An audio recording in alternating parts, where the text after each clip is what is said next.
Hi, I'm Ken Cole, and it's Storytime. Today, we'll be reading the Scholastic adaptation of The Karate Kid Part 3 by B.B. Hiller from a screenplay by Robert Mark Kamen.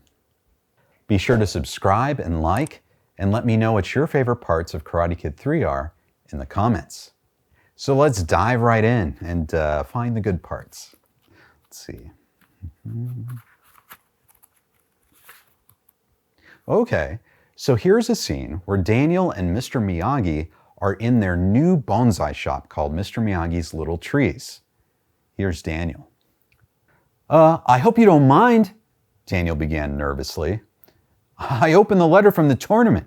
There was a note with the application. Would you like to hear what it says? Hi, Mr. Miyagi said absently. He appeared to be paying a lot more attention to his tree than to Daniel. But Daniel knew he always heard everything. Daniel opened the letter and read, Under the new rules, the defending champion will only have to fight in the final match. See, Mr. Miyagi? That cuts down my fights to just one. That's better than I had to put up with last year, right? Hi. And let's face it, it's another year. I'm a lot more experienced, right?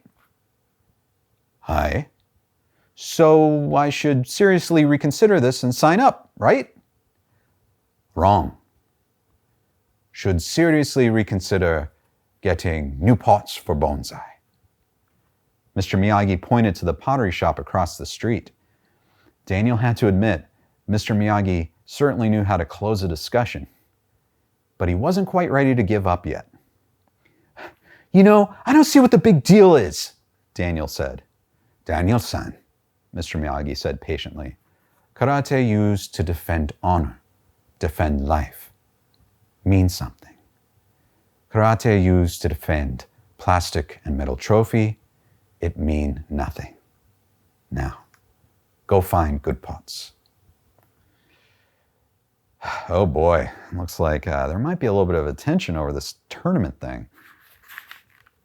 Okay, so this is Daniel going across the street to the pottery shop. Let's see what happens. All it took was one look, and Daniel knew that the girl in the pottery shop was special. She had rich colored red hair and intense green eyes. Her skin was fair, with a generous smattering of freckles. Daniel couldn't decide whether it was more fun to look at her or to watch her work. The wheels stopped spinning. The girl examined her bowl critically.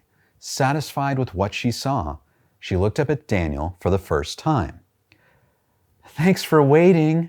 What can I do for you? She asked. I was looking for some planters, Daniel said. What size planter? The girl asked. Oh, I don't know, Daniel said. Like this, I guess? He held his hand in an oval shape about 9 inches long.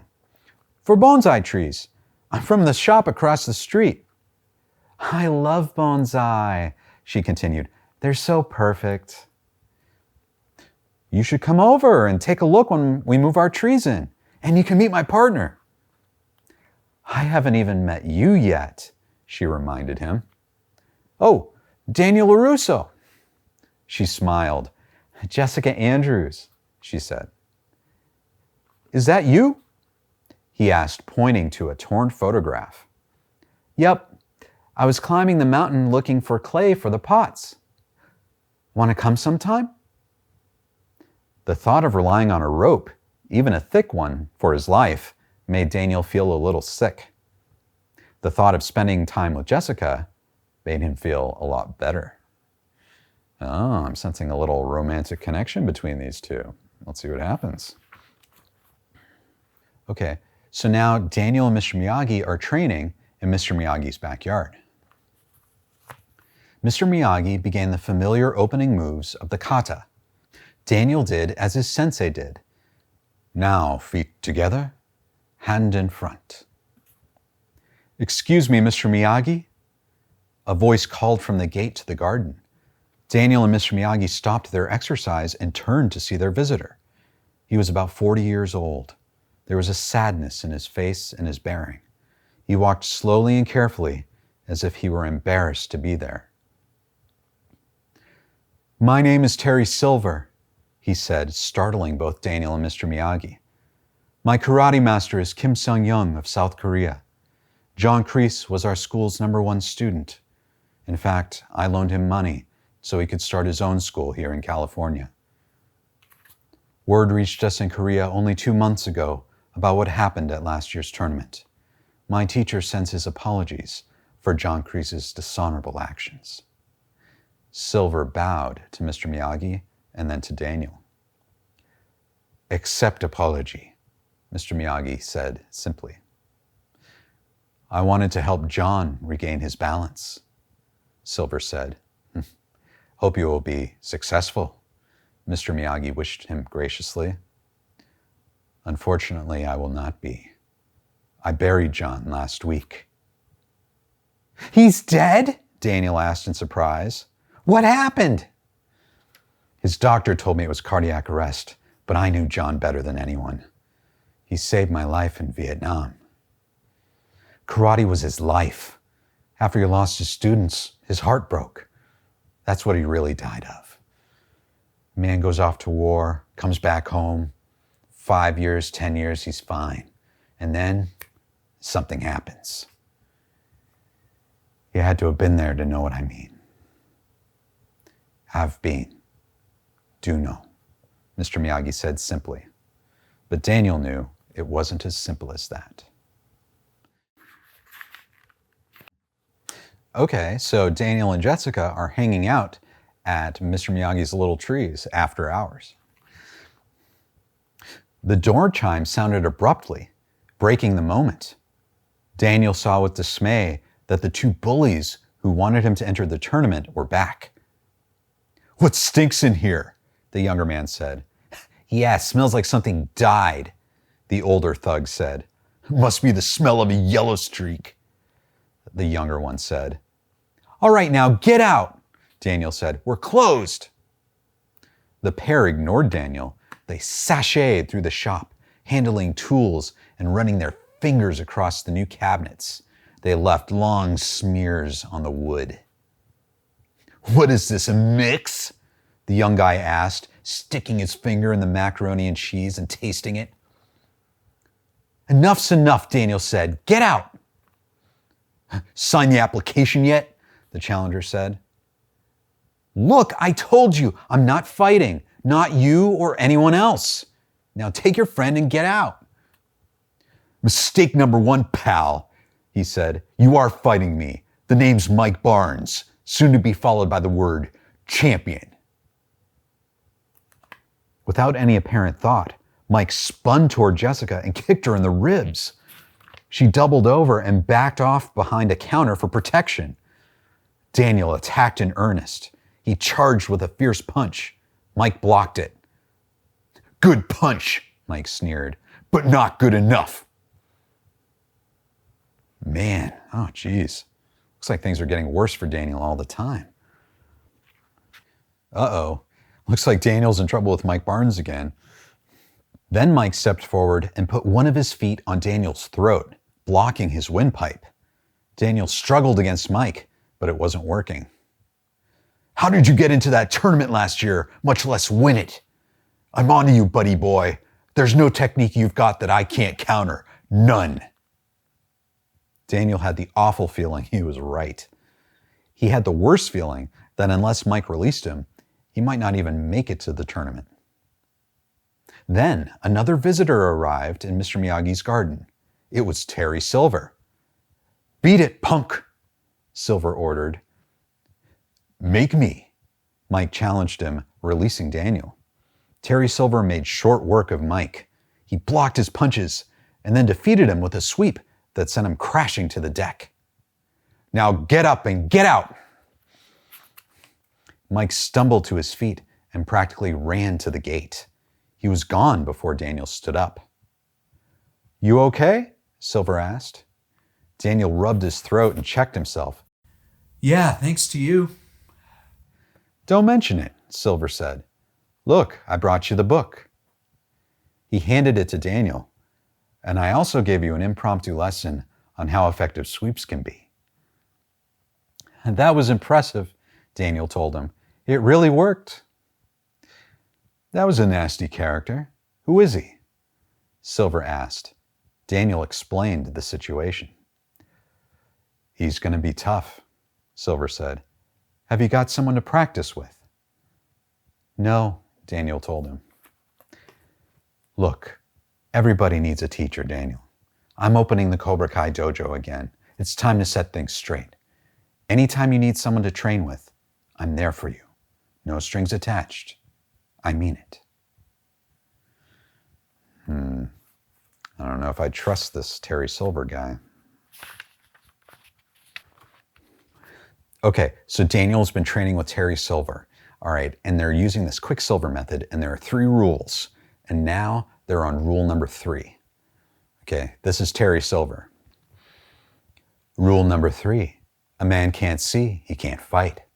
Hit him square in the nose. He'll be blinded by tears and choke on his own blood. Make a fist. Daniel folded his knuckles carefully into a fist. Good. Now, here's what you do. You wait until your enemy's moving forward. And when he's close in, so the action's confused, take him and asa! Silver fired at the board, smashing it in 2 with his fist. Now, you try it. Daniel aimed and fired. Ow! Mr. LaRusso, you're not concentrating. Now, let's get with it. He tried again. Good! Again!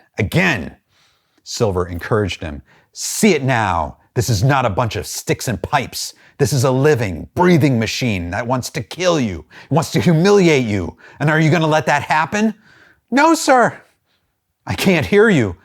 No, sir. He spoke louder. As he spoke, he saw the 2x4 become Mike Barnes. There were Mike's fiery eyes, the sneering curl of his lip, the hatred. It lived. And what are you going to do if he tries? Stop him, sir. Daniel spoke rapidly, spitting out the words like a machine gun. How? I'll hit him. How hard will you hit him? Hard. How? Hard. How? Hard. How? Hard. How? Hard. Then do it, Silver snapped. Daniel charged the board a final time. Finally, he slammed the headboard with his fist, punching through the wood as if it were paper. Silver gleamed. All right, you're ready. I'm ready, Daniel said, feeling it in his heart, and it was a very good feeling. Though there does seem to be something off about that, doesn't there? All right, so now here's Daniel and Jessica going to a nightclub. If I don't get something to drink, I'll die, Jessica said. Daniel led her over to the bar. He was surprised when he found himself face to face with his sensei, Terry Silver. Hi, some band, huh? Silver said. Yeah, they're great. We're going to go get something to drink. I'll come with you. My treat, Silver offered. The 3 of them joined the end of the line at the soda bar and were chatting about the band in the club when a big guy came out of the crowd and started talking to Jessica. Hi, he said, leering at her. Hi, Jessica responded, then turned away to resume talking to Daniel and Silver. The big guy continued to talk to Jessica. I've been watching you. You're beautiful, he said. Excuse me, Daniel interrupted. She's with me. Says who? The bully demanded. I am, Jessica confirmed. Hey, the bully said, grabbing Daniel's shoulder. Daniel never even thought about what he did. In an instant, he turned and smashed his fist into the guy's face. The guy tumbled backwards and started yelping in pain. My nose! My nose! He broke my nose! The guy yowled, covering his bleeding nose with his hands. What's wrong with you? Jessica asked. Silver grabbed him around the shoulders, and together they backed into the crowd. This way, Silver said. Did you see how that worked? Silver asked him. You didn't even think. Something got in your way? Bang! Down it went. Technique and killer instinct. You got it all now, kid. You're ready. Daniel couldn't believe the words he was hearing. Killer instinct? That wasn't what karate was about, and he knew that. How could he listen to this? What did it mean? Something is wrong, Daniel, isn't it? It looks like Daniel's going to go back and apologize to Mr. Miyagi. Here's Daniel. I know that I really messed up. I feel I hurt you and me, and it's never going to heal. Everything can heal. Just take time and care. Mr. Miyagi brought Daniel out onto the front porch. There on the bonsai rack was the precious natural bonsai, and it was healing. The little tree was sprouting new needles. Strong roots, I guess, he remarked. I'm sorry, Mr. Miyagi. When I started out, I never meant for it to end up this way. When take a trip, always know where you want to end up. Daniel-san, sometime better just stay home. That's a good message from Mr. Miyagi. Well, it looks like they've all patched up. Let's see what happens now. Okay, now we're at the All Valley tournament. Mike Barnes has been keeping it at 0-0, and now we're in sudden death. And the referee is saying to start. Here's Daniel. He began the first movement, and as soon as he did it, he knew he was home. The deliberate and careful actions of the kata confused Mike. He didn't know what to do as Daniel proceeded confidently. Kill him, was the advice Mike got from his trainers. He lunged at Daniel. At that precise moment, Daniel raised his arm, easily deflecting Mike's punch, and still following the strict regimen of the kata, finished off his opponent with a perfect roundhouse kick. He twisted around and flipped Mike onto his back. The stunned opponent looked up at the ceiling, speechless. Point! The referee shouted, the happiness apparent in his voice. Winner! Champion!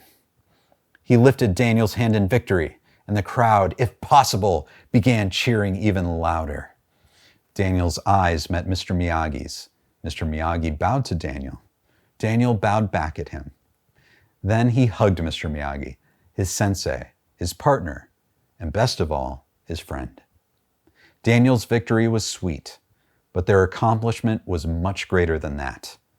They had worked together to beat not just Mike Barnes, Terry Silver, and John Kreese.